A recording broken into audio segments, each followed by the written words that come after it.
Okay, hi guys, and welcome to the show. Today I'm back in New York, firstly to see family, of course, and secondly to do a weekend review. Now, I'm not borrowing anything from WatchBox this time. I'm actually reviewing one of my own pieces, and it is the Rolex Day-Date. Now, the reason is, for me, I associate this watch with New York City. You've got that East Coast connection. My own Italian-American friends from Queens, all big Day-Date guys. In fact, when I got the Day-Date, everybody texted me, "Oh, you joined the Day-Date club." It was really cool to be part of that kind of family, so to speak. Obviously, the Glenn Ross connection. It's a film I grew up watching. You know, that famous scene with Alec Baldwin when he goes, "You see this watch," etc., etc. So where better than to review this watch? Right.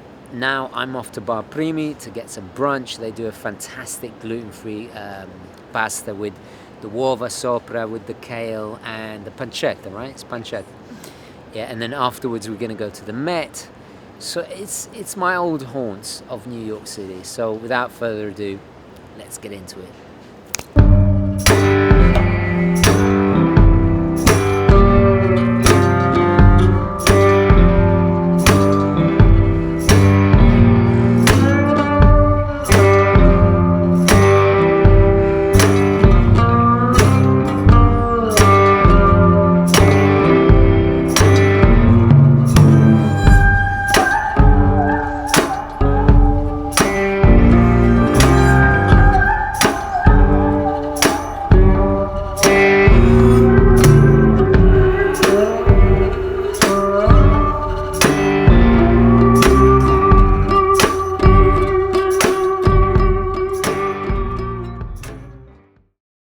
The Day-Date started its life in 1956 when Rolex introduced the first wristwatch with an automatically changing day and date on the dial. Arguably, this innovation would not have been possible without several crucial Rolex developments from the previous decades. The case is, of course, the famous waterproof Oyster case, introduced in the 1920s. The style and basic look of the Day-Date was already pretty much established with the massively important Datejust line that had already been going strong since 1945. So Rolex, in order to differentiate it from its forebearer, a new bracelet was invented. This 3-link bracelet had the same combination of semicircular outer satin-finished links, but then contrasted by a similar shaped link in the center, but in a high polish. Unlike the Datejust's Jubilee bracelet, this time around there was only one link in the middle instead of several smaller ones. This subtle but clever change made the watch instantly recognizable as a Day-Date. So much so, it earned its name as the President after being spotted on the wrist of so many commanders and chiefs over the following decades.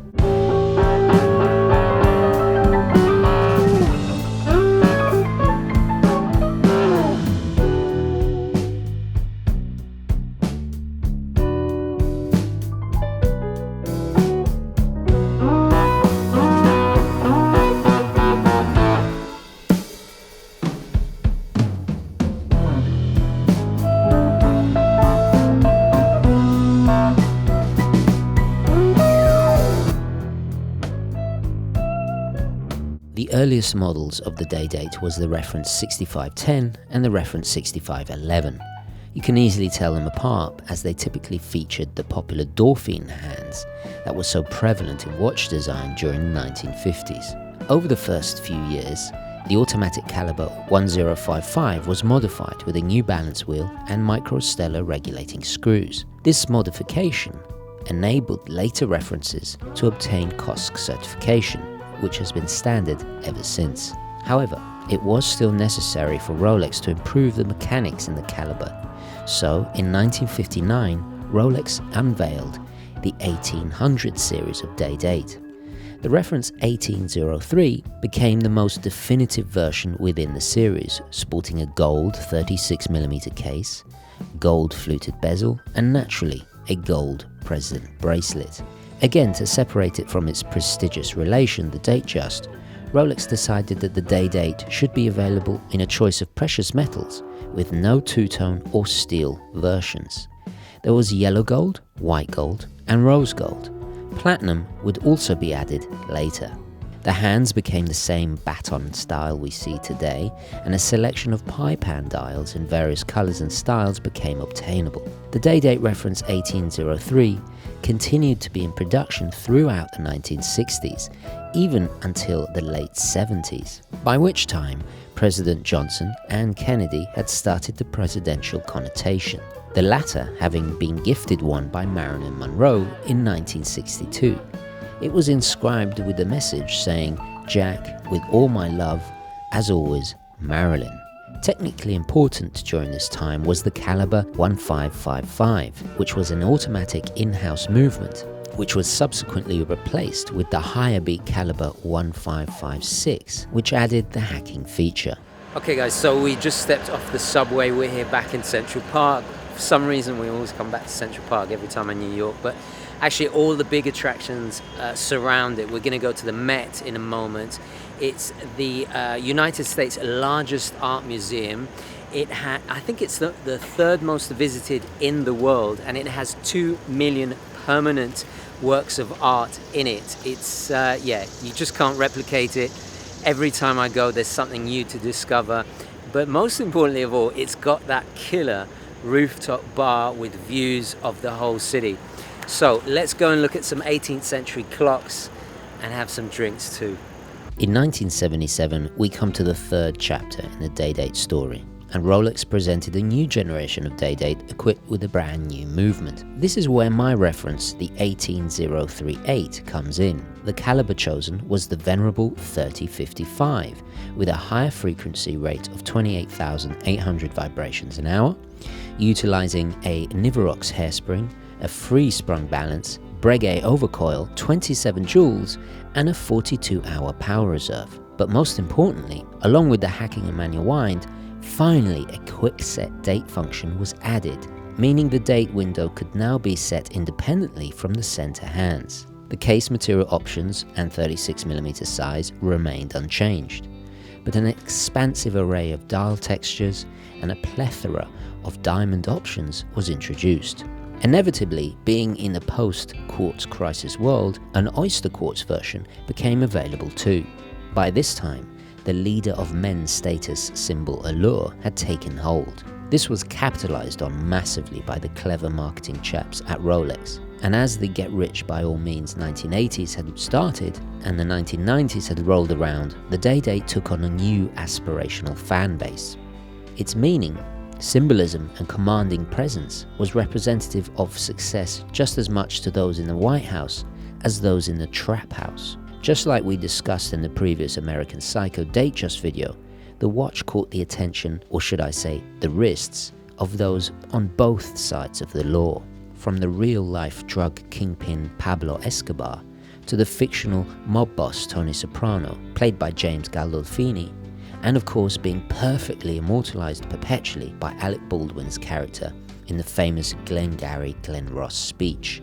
Rather fittingly for the Day-Date, I'm in the South American, where it looks like Fort Knox in here, but it's all gold, very perfectly fitting. This actually looks a bit like that, I forget the one that was on the altar in Indiana Jones, but very fitting because full of gold. Rolex positioned the watch as the president's watch, the watch of a leader and captains of industry, while the Datejust became more synonymous with those hungry on the way up.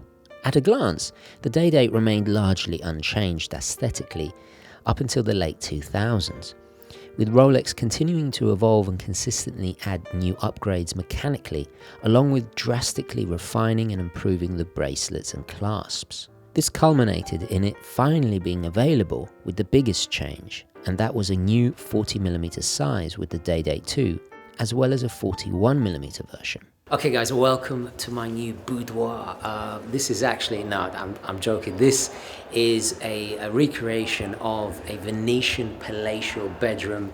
Incredible frescoes. Look at the cherubs. Imagine waking up to that, you know? I mean, it certainly puts things in perspective. Maybe if I can work a little bit harder, and no, but seriously, it is wonderful. We just saw an incredible exhibition of guitars and instruments from the rock and roll era. There was Prince's guitar, Jimmy Page, Jimi Hendrix, The Who, that Metallica instrument with the carved Aztec, very, very horology, fitting to the channel, obviously, because of the calendar. But anyway, now we're going to head to the roof, and along the way you'll see some clocks, some 18th century, those beautiful ormolu Louis XIV clocks, like the one I used to own. So yeah, let's take a look around.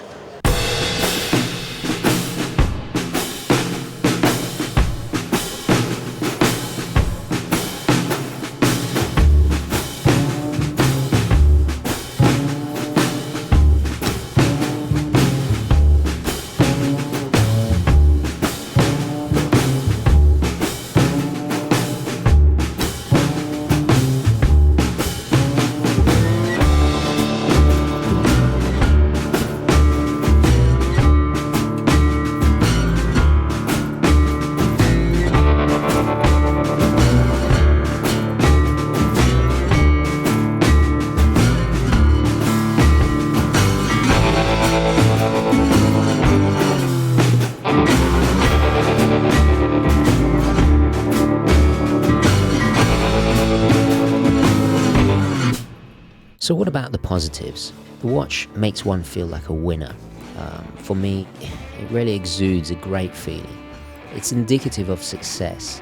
I love the sporty yet robust feel, and with the 100 meters water resistance and the screw down twin lock crown, it takes on quite a sporty role.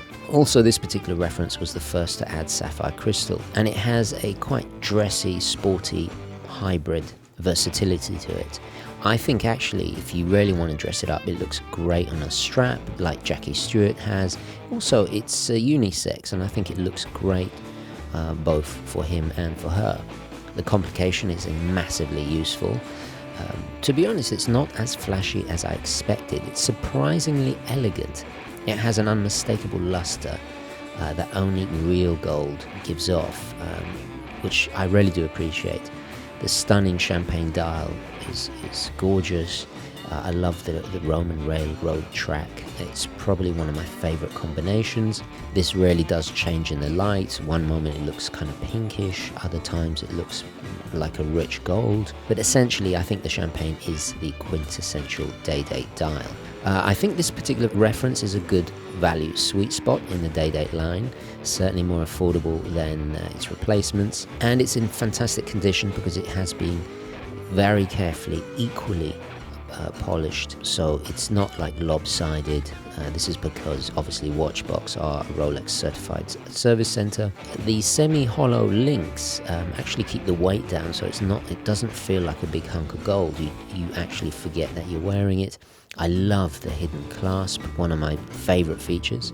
The size is also great. I think the 44 lug to lug is just perfect for my wrist. I think the 40mm of the Day-Date 2 is too big, but if you got the larger wrist, you're just going to have to fork out for the new version, which is extremely expensive. Yeah, still in that honeymoon phase, but now I've got to know it, I think I can be a bit more critical. We're on the Great Lawn in Central Park. It's crazy. Every time I'm here, the skyline changes. These two are new. Those really thin ones, I don't remember those last time. I apologize about the helicopters and all the rest of it, the busy New York. I will always be back. So it's been wonderful catching up with family. The Met was incredible.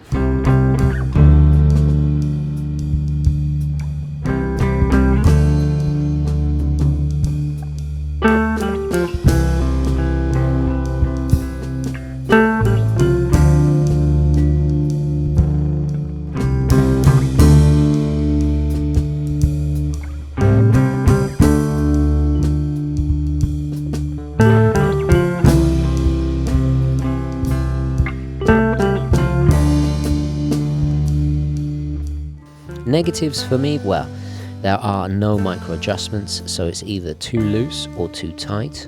You have to add a link, which is a bit of a shame. I don't mind it loose. I love that kind of feeling. A lot of people hate it. look, different strokes and all of that, so don't worry about it. The micro adjustment has been sacrificed for the sake of the hidden clasp, which I love, so it's you know, I put up with it. The 18 karat yellow gold is very soft, especially compared to 14 karat, and obviously much softer than stainless steel. It does make me slightly nervous, so yeah, it's for only special occasions. There's no nighttime legibility, but it's not a pure sports watch, so I'm not worried about this. It is slightly annoying there's no double quick set feature for this particular reference. The 18200 series that replaced it does have it, so you might want to make note of that, although there's a price increase there. Not the end of the world, because flipping through 7 days of the week doesn't take that much time. We do have the single quick set for the actual date, so that's fine. I also have to say the day display is rather small. I've got quite used to the one on my Tudor Day-Date, which seems larger. Not the actual window, but the date wheel, or day wheel I should say, is a little bit smaller. And also it being gold, matching the dial, which I love, it's not immediately as legible as the crisp white. Lastly, the case is rather tubby. That's to do with the sapphire glass. It's 12.6 millimeters tall. Certainly more tubby compared to my Tudor, which is 11 millimeters, which I do prefer because it is a bit more slimmer and it feels more like a dress watch, but it still wears remarkably well. I love every second of wearing it. Unequivocally feels like real luxury. And good morning, guys. I'm back in Queens. It's Sunday. I'm gonna go to brunch in a moment, but I'm just having a relaxed Sunday at home. That's why I'm dressed so casually in a tracksuit. Guys, if I was going to a fine dining establishment or in the city, obviously I'd dress appropriately, but this is appropriate for here, and actually it demonstrates, by the way, that's Ernie's apartment. You guys will know that from earlier videos, but this attire demonstrates just how versatile the Day-Date is. I like this mix, you know, the tracksuit and a gold Rolex. It's just so versatile. But anyway, what was I going to say? Yeah, I'm going to go and get my hair cut, because unfortunately the barbers in Philadelphia are not that bad, but I still haven't found one that does as good as a job as my Russian guys here in Queens. It's nice to be back. So without further ado, I better get to it, go to the barbers, and then quick brunch, back to work. Yeah, no rest for the wicked. I work 7 days a week. That's just how it has to be, you know. But anyway, cool to be back in Queens.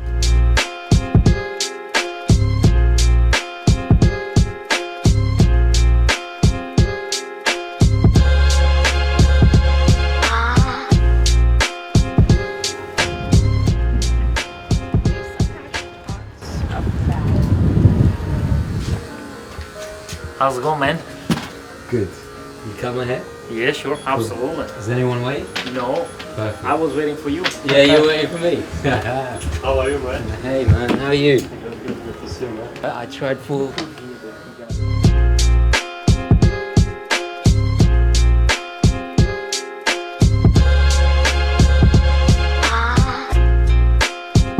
Check out the fade, look at that. Proper. You got to shout out the Ideal Barbershop. Best barbers in Queens. I'll definitely leave a link down to you guys in the description. But yeah, looking proper now. So I could go and have oysters at Mars. Mars is my local. If you've ever been to any Gentry meetups, you will know that that's where basically essentially we always go. Yeah, fantastic oysters, all that good stuff, and of course lots of booze. In conclusion, with over 6 decades of history behind it, the legacy of this Rolex icon will undoubtedly go on being a classic for a long time to come. Despite this reference being a transitional and rather dated model internally, its look is timeless. But for me personally, in comparison, the discreet purity and function of the Explorer will forever make that particular Rolex my favorite. However, sometimes you want to celebrate successes in life, because I know all too well it can all be gone in the tick of a second's hand. In the most trying of times, of struggle and the many nightmares I have personally battled with my health over and over again, I feel I really deserve this. For me, the charming flair and function of the Day-Date is precisely what this represents. And it says to the world, I made it through the storms, the hardship. I succeeded where most people didn't. And after all, time is the most precious commodity beyond any precious metal. So this watch symbolizes my tenacity, fortitude, commitment to hard work, and victory. Alright guys, so I'm going to leave it there. It's been a fantastic weekend back in Queens, of course. Probably hear the NYPD, but enjoying the Day-Date. I'm off back to Philly tomorrow. I'm going to go home, edit this video, spend the last few hours with my family. I'm enjoying this, is it black raspberry? Raspberry iced tea. Senza zucchero, no gelato oggi. You know, I'm trying to be healthy. So let me know your thoughts, queries, comments, opinions, all the rest of it down below. Thank you so much for watching. Please don't forget to like this video if you enjoyed it, and I will catch you in the next one. Okay, ciao. Now, before I go, guys, I just want to quickly tell you about this extremely cool app that WatchBox have launched. This is my own personal go-to app for everything watch related. Using the app, you can keep track of the real-time value of your watch collection. You can store watches in your digital watch box and even try on watches using an augmented reality. So don't miss out, and please go to the App Store and download it today. You can access all of my latest videos right there in the app itself. And if you haven't already, please follow me on the official Urban Gentry Instagram and of course the Facebook UGWC. But most importantly of all, keep it positive, onwards and upwards.